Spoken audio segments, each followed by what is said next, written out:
Viewers, আজকে আমি share করব আমাদের এই গরমের মধ্যে আমাদের শরীরের জন্য খুব ভালো এবং শরীরটা পেট ঠান্ডা করবে এবং সাথে আমাদের মনকেও ঠান্ডা করবে এরকম একটি তরকারি।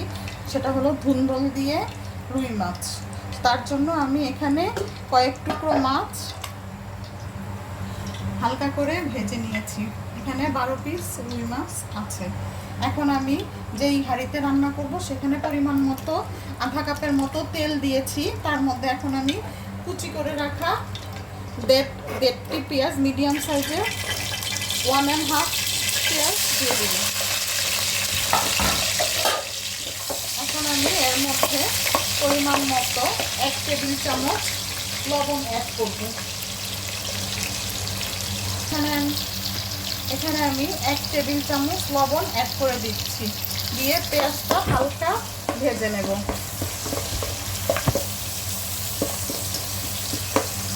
হ্যাঁ, পেঁয়াজগুলো এখন হালকা ভাজা হয়ে গেছে। এখন আমি এর মধ্যে একটা টমেটো কুচি করে দিয়ে দিব।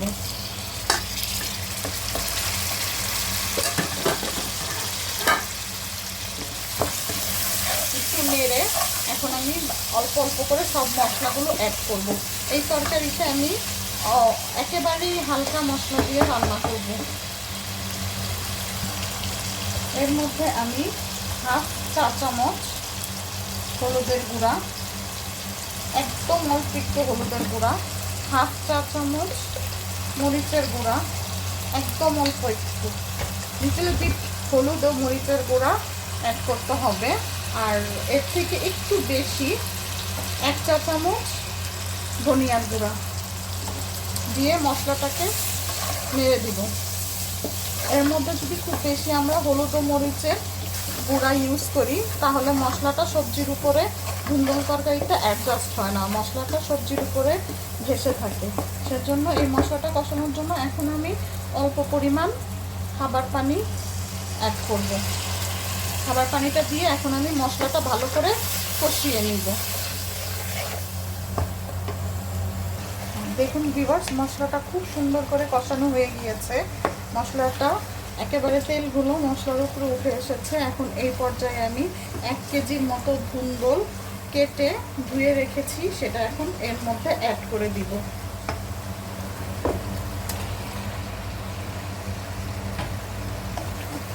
ধুন্দলটা দিয়ে এভাবে আমি ভালো করে মশলার সাথে নেড়ে মাখিয়ে নিব। এভাবে সবগুলো ধুন্দলই যেন মশলার সাথে মেখে যায়, তার জন্য এভাবে করে ভালো করে নেড়ে মাখিয়ে নিব।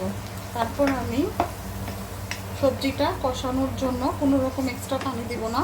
সবজিটা কষানোর জন্য ঢাকনা দিয়ে ঢেকে রাখবো। 10 মিনিটের জন্য ঢাকনা দিয়ে ঢেকে দিব।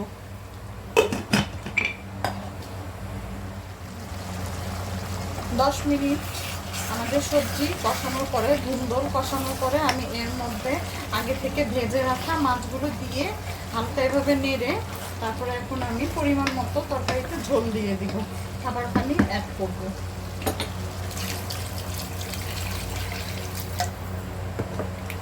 এই তরকারিটা তো যেহেতু গরমের দিনে আমরা স্বাস্থ্যসম্মত একটি তরকারি খাচ্ছি, তাই এই তরকারিটা আমি একটু ঝোল খাবো, একেবারে ভুনা ভুনা না, একটু ঝোল থাকবে, তাই আমি হালকা করে একটু পানি দিয়ে দিলাম।